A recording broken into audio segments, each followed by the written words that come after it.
Lawyers for President Donald Trump are fighting an effort to force him to testify in a lawsuit brought by protesters at a campaign rally in Kentucky last year who say they were roughed up following Trump's call to get him out of here. In a filing Monday in federal court in Louisville, Trump's attorneys argue that a suit brought by the protesters can be resolved without exploring the motivations for, or intentions behind, Trump's exhortation at the March 2016 event. Compulsory deposition of the sitting President of the United States must be treated as a measure of last resort. It cannot be justified unless all other possible grounds of resolving the case have been exhausted, and the deposition is absolutely necessary, the new motion from the Trump legal team argues.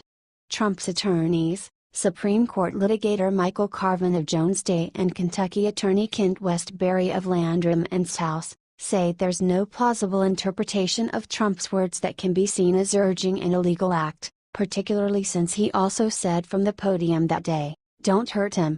When a speaker's words do not convey an intent to bring about lawless action, the inquiry into intent is over. There is nothing to ask President Trump because his words speak for themselves. His statement "get him out of here" conveys no intent to cause violence. It was merely a lawful request to remove disruptive protesters from the private political event, Trump's lawyers wrote.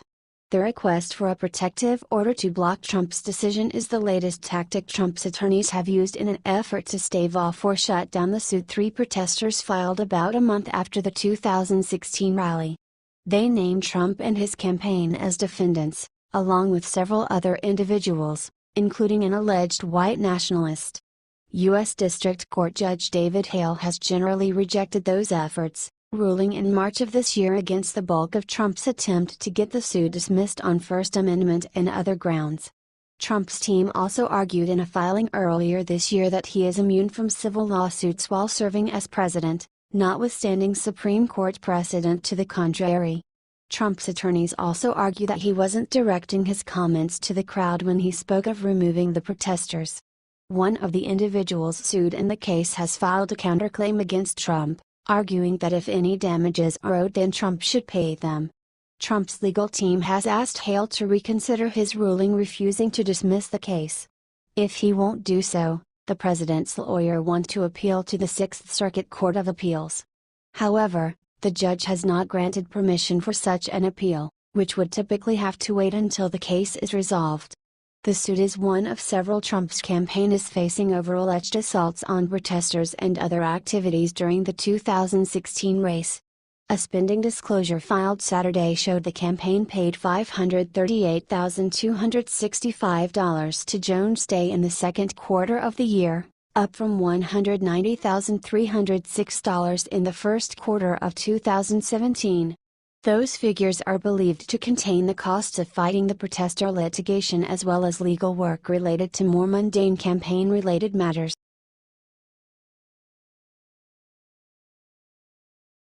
Trump administration certifies Iran still complying with nuclear deal.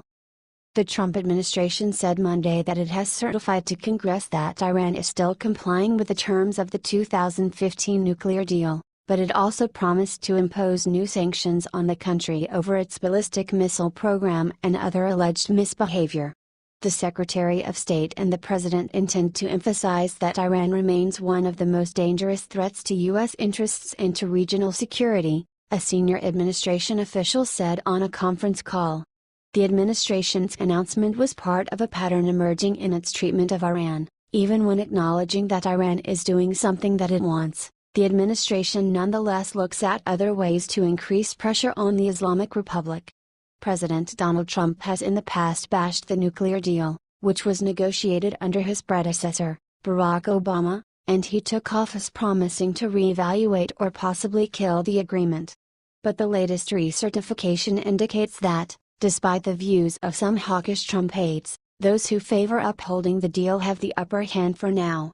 The 2015 agreement relaxed a range of U.S. and international nuclear-related sanctions on Iran on the condition that the government in Tehran dismantle its nuclear program. Iran is subject to international inspections under the deal. Congress has requested that the executive branch certify every 90 days whether Iran is complying. Unlike Obama's attempts to engage the longtime U.S. nemesis, Trump has made it clear he considers Iran an implacable threat, a view reinforced by Israel, Saudi Arabia and other Middle East allies of the United States. The administration is engaged in a broader review of the U.S. government's policies toward Iran, and it's not yet clear when that will be finished. On Monday, even as they said Iran was complying with the deal, senior administration officials took steps to bash the agreement, pointing out, for instance, that its provisions are not permanent. Although the agreement is strictly about Iran's nuclear program, the officials argued that Tehran was unquestionably in default of the spirit of the deal because of its interference in neighboring countries, its human rights abuses and other activities. Officials on Monday did not say when the new round of sanctions would be imposed. The U.S. argues that it retains the right to impose non-nuclear related sanctions on Iran despite the 2015 agreement. But such moves could lead Tehran to allege that Washington is the one violating the spirit of the deal, and prompt its ultimate unraveling. Asked if the administration wants to see regime change in Iran, one official said, "We're looking for a change in the regime's behavior." The Trump administration last certified that Iran was in compliance with the nuclear agreement in April. That announcement was coupled with a press conference in which Secretary of State Rex Tillerson denounced Iran's human rights violations, sponsorship of terrorism and ballistic missile tests. The United States still has a range of non-nuclear related sanctions on Iran, and Trump has beefed those up. In May, the administration announced it would keep waiving nuclear-related sanctions on Iran, but that it was imposing new sanctions on the Islamic Republic over its ballistic missile program. The nuclear agreement was negotiated with the participation of other leading countries, including Germany, Russia and China. And for now, those other countries have urged Trump not to weaken or abandon the deal.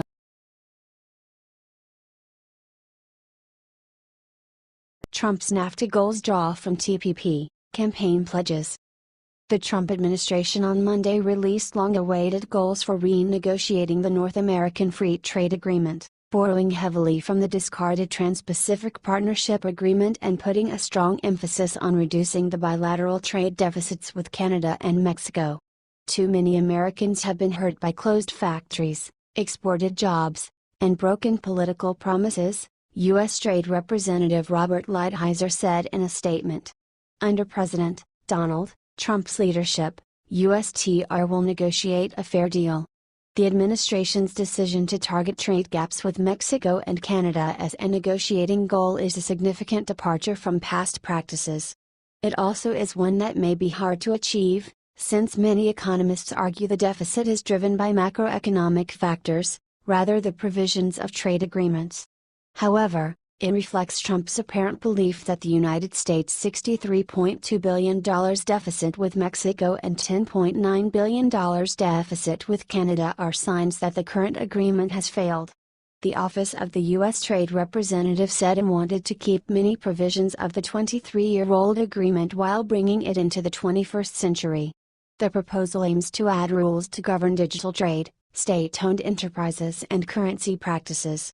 That will be a relief to farm and manufacturing groups worried about losing sales to Canada and Mexico if tariffs are reimposed after years of duty-free trade. We must preserve the advantages that our manufacturers, service providers, farmers, workers and consumers now enjoy with respect to NAFTA across our economy, House Ways and Means Committee Chairman Kevin Brady, our Texas, said.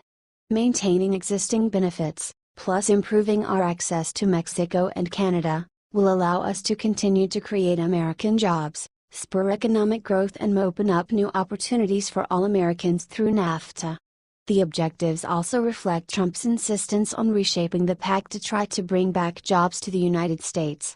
In one example that could affect North American automotive trade, the goals call for tougher rules of origin to ensure that the benefits of NAFTA go to products genuinely made in the United States and North America. The goals heavily discuss maintaining the United States' ability to impose trade remedy measures, such as anti-dumping and countervailing duties, against imports that it believes are unfairly traded or that threaten domestic industries. Those provisions are likely to resonate in the industrial Midwest. In a related vein, The White House wants to eliminate a chapter in the current agreement that established a special tribunal for NAFTA countries to challenge each other's anti-dumping and countervailing duty decisions. They also have targeted another provision that excludes NAFTA partners from emergency safeguard tariffs that could be imposed to protect a domestic industry under stress from imports.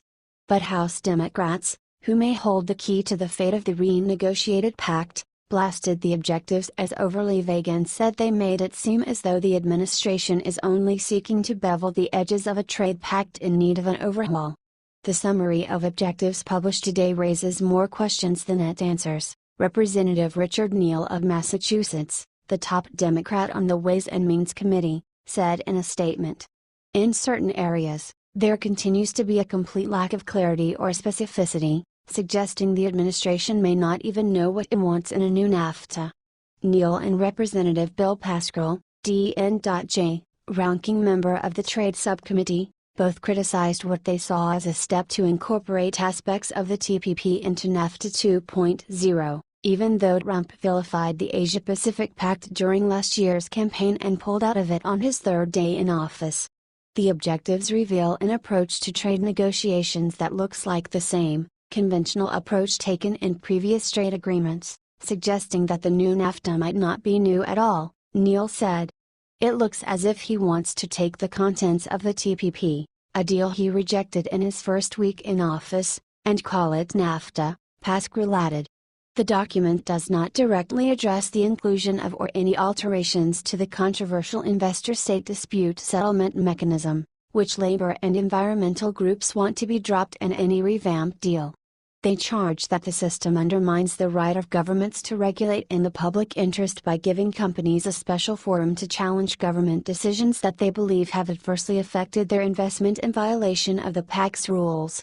The document's investments section simply mandates that a deal should secure for U.S. investors in the NAFTA countries important rights consistent with U.S. legal principles and practice. The objectives do outline expectations more broadly for dispute settlement, such as making procedures more transparent. However, it's unclear whether those demands apply only to disputes under the agreement between governments or whether private companies would also be subject to those rules. We must be sure to enforce new and current rules through effective dispute settlement provisions, including the proven tool of investor-state dispute settlement, Representative Dave Reichert, R. Washington, chairman of the House Ways and Means Trade Subcommittee, said in a statement. The need for modern trade rules is clear, particularly in light of our withdrawal from TPP earlier this year. Another top Republican said the objectives should have gone further in pushing for stronger protections for intellectual property rights, among other areas. If we are to truly modernize NAFTA and establish the most advantageous rules for selling American goods and services around the globe, future negotiating objectives must include stronger protections for intellectual property rights, upgraded rules and enforcement procedures for American exporters and investors, and improved regulatory practices that treat American goods and services fairly, Senate Finance Chairman Orrin Hatch, R. Utah, said in a statement.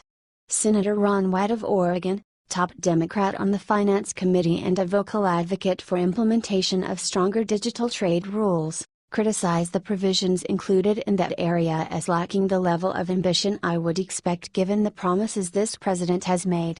Canada's and Mexico's top trade officials declined to comment on the negotiating objectives.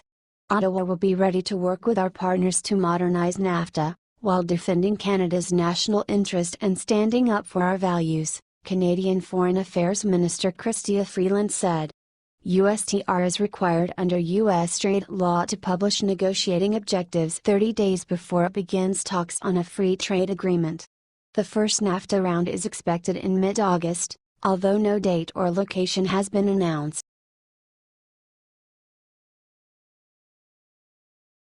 McConnell plans vote for FBI nominee Wray before August recess. Senate Majority Leader Mitch McConnell plans to install Christopher Wray to lead the FBI before senators leave Washington for the August recess, a spokesman for the Kentucky Republicans said Monday. Wray, who has been nominated to replace the fired James Comey, breezed through his confirmation hearing before the Senate Judiciary Committee last week, and has since picked up support from several key Democratic senators. Republicans don't need Democrats to confirm Ray, but they do need their cooperation to hold a speedy vote, and Democrats have recently been dragging out consideration of even non-controversial nominees. We intend to confirm Christopher Wray before the August state work period, McConnell spokesman David Popp said. Even though Senate Democrats have brought unprecedented obstruction to the nominations process this year for no good reason, we hope they do not sink to a new low and force the first ever cloture vote on an FBI director nominee. Senator Chuck Grassley, Iowa, who chairs the Judiciary Committee, has scheduled a panel vote on Ray's nomination for Thursday, although any one senator could ask for it to be delayed 1 week. McConnell also has 2 additional weeks of session to try and confirm Ray, with the start of the annual August recess being pushed back until mid-August. Ray does face some opposition from liberal Democrats.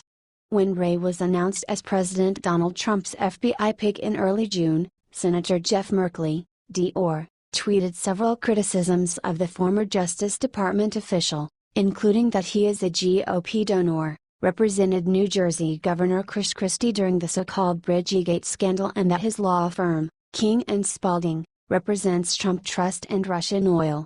A DOJ official has said Ray never worked on any issue involving Trump's business holdings, and a spokeswoman for King & Spalding has said the nominee has not represented Russian companies or individuals during his time at the